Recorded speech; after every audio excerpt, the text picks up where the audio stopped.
Okay, sorry, I got cut off on the last one. This is my work shirt.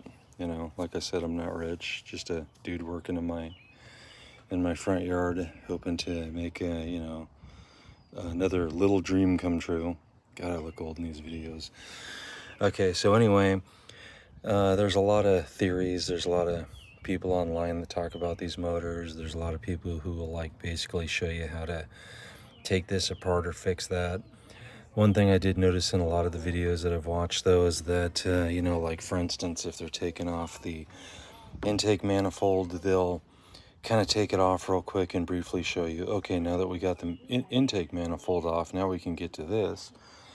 But they won't mention the fact that, there's always that bracket or those hidden bolts in the back, or, something that took you literally an hour to wrench off.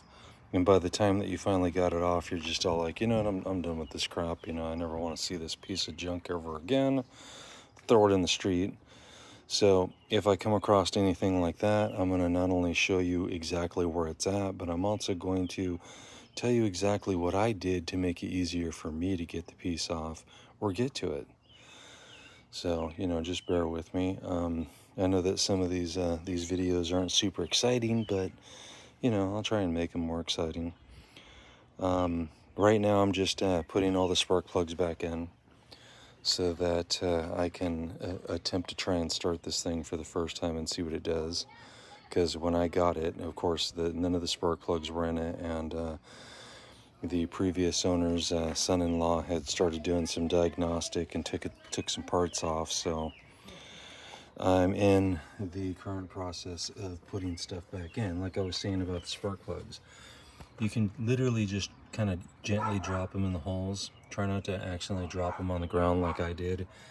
And if you do, just, look them over and make sure you didn't accidentally crack them or bend the little electrode between the where the spark gap is at on the end of it, because you'll have to reset that. You don't want that messed up. Anyway, next time I grab a spark, actually I'll grab a spark plug real quick so that you can see what I'm talking about if you don't. The electrode is this part right here on the end. And if you accidentally drop one of these and you bend this, it changes the gap between this little tip and this.